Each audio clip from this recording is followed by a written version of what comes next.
Salut les topiens, ça approche, j'ai tellement hâte. Dans quelques jours, le Avengers Campus va ouvrir à Disneyland Paris cet été. On attend une date officielle d'ouverture. Ce Avengers Campus, vous le savez, c'est le deuxième à ouvrir. Il y en a un qui a déjà ouvert à Disney California Adventure. D'ailleurs, dans ce campus californien, il y a une attraction que nous aussi, on aura à Disneyland Paris. C'est bien sûr Web Slingers, Spider-Man Adventure. Et aujourd'hui, j'ai déjà noté pour vous quelques secrets sur le land parisien actuellement en cours de construction. Des petits détails qui expliquent à la fois la storyline et qui permettent de comprendre comment va fonctionner ce land de manière générale. Donc j'ai sorti la loupe, j'ai mené l'enquête et j'ai déjà noté pour vous quelques secrets sur le Avengers Campus. J'espère que la vidéo va vous plaire. C'est parti. Depuis quelques jours, sur le campus est apparu un premier élément de thématisation, une inscription publicitaire sur le bâtiment de l'attraction Web Slingers Spider-Man Adventure, une inscription sur laquelle on peut lire Stark Industries. Cette inscription se situe sur le toit de l'attraction Spider-Man. Qu'est-ce que l'univers de Stark vient faire dans un bâtiment dédié à l'univers de Spider-Man? Eh bien, dans le Marvel Cinematic Universe,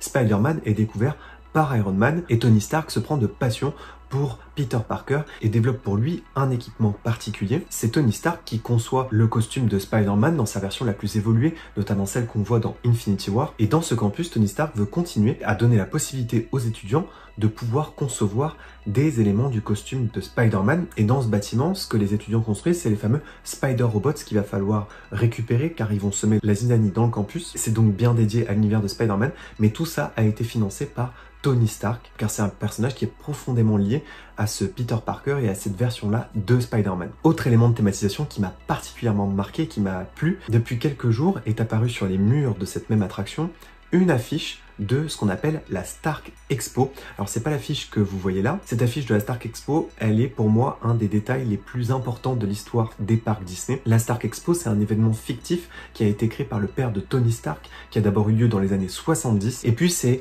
un événement qui ensuite a été reconduit par Tony Stark et qu'on voit d'ailleurs dans le deuxième Iron Man. Et cet événement est en réalité inspiré de ce qu'on appelle New York World's Fair, c'est-à-dire l'exposition universelle, c'est comme ça que ça s'appelle aujourd'hui. Et cette exposition universelle de New York, elle est très importante pour l'histoire de Disney, puisque c'est lors de cette exposition universelle que Walt Disney a créé le Carrousel du Progrès. Il a développé aussi un animatronics hyper réaliste du président Lincoln, mais surtout, il a créé l'attraction It's a Small World, cette attraction iconique des parcs Disney. Et d'ailleurs, dans la Stark Expo, les cinéastes ont réussi à recréer numériquement certaines attractions que Disney avait développées pour cette exposition universelle de New York. Et d'ailleurs, un des frères Sherman a même composé la musique de la Stark Expo, les frères Sherman étant eux-mêmes les compositeurs de It's a Small World et du Carrousel du Progrès. Le troisième secret dont je voulais vous parler, c'est l'arrivée du Quinjet. Le Quinjet, c'est un peu ce qui symbolise les Avengers Campus. De manière générale, on peut dire que c'est l'emblème du Avengers Campus. Ce Quinjet, c'est un vaisseau emblématique qu'on retrouve dans pratiquement tous les Avengers. Il a été développé par Stark et il a été vendu donc au Shield. Et ce vaisseau permet d'indiquer la présence de Avengers dans le campus. Et il se situe à proximité de ce qu'on appelle Mission Control, qui sera donc un lieu de rencontre personnages, mais beaucoup de monde a déjà oublié que le Quinjet devait être aussi une attraction du Avengers Campus. En Californie, c'était en tout cas prévu comme ça dans une seconde phase de l'extension. L'attraction était une sorte de simulateur. C'était la seule attraction qui permettait aux visiteurs de quitter la Californie pour aller rejoindre le royaume caché du Wakanda. C'était donc une attraction sur l'univers de Black Panther. Et ce qu'il faut bien comprendre sur les Avengers Campus, c'est que contrairement à Star Wars Galaxy's Edge, qui a été livré clé en main dans sa version la plus complète, les Avengers Campus sont certes moins ambitieux, mais ils pourront se développer en fonction de l'actualité du Marvel Cinematic Universe. Ce sont des landes qui ensuite peuvent s'étendre, et vous avez été souvent très nombreux à me demander qu'est-ce que pourrait devenir la scène de moteur action qui pour l'instant ne semble pas être détruite. Eh bien je ne vois pas comment cet espace ne pourrait pas un jour être relié au Avengers Campus, même si rien d'officiel n'a été annoncé sur la suite des extensions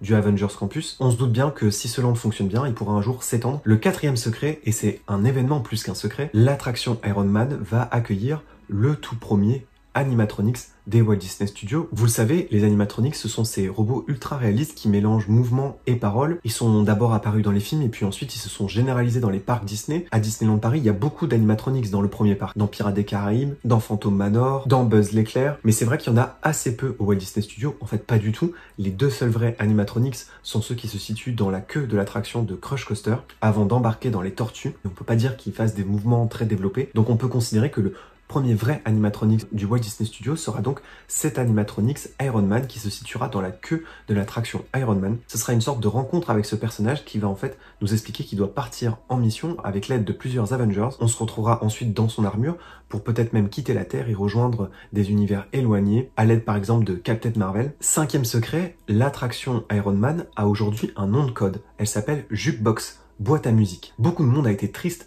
de la disparition de la thématisation autour de l'univers du rock et d'Aerosmith, mais ce qu'il faut bien comprendre, c'est qu'il y aura sans doute beaucoup de clins d'œil à l'ancienne version de Rock'n'Roller Coaster, puisque qu'est-ce qu'écoute Iron Man? Eh bien, il écoute du AC/DC, du rock'n'roll, et donc il se pourrait qu'il y ait de la musique pendant le coaster. On serait finalement donc assez proche de la première thématisation, et donc concrètement, cette armure qui servira donc de boîte à musique sera aussi un moyen, à mon avis, de rendre nostalgique les fans de l'ancienne version et de lui faire un clin d'œil tout en musique. Sixième secret, c'est ce à quoi pourrait ressembler l'entrée du futur restaurant Pime Test Kitchen. C'est un restaurant qui sera tiré de l'univers d'Ant-Man, et dans ce restaurant, on est dans un laboratoire et on mène toutes sortes d'expériences sur l'alimentation. Donc vos aliments vont avoir des tailles un peu particulières. Le restaurant reprend le concept de Pime Test Kitchen qui existe déjà dans le Avengers Campus californien. L'entrée sera un peu différente puisque les visiteurs seront amenés à traverser un rétrécisseur qui permet d'aller dans le tunnel quantique, le fameux tunnel quantique qui est bien connu dans l'univers de Ant-Man, notamment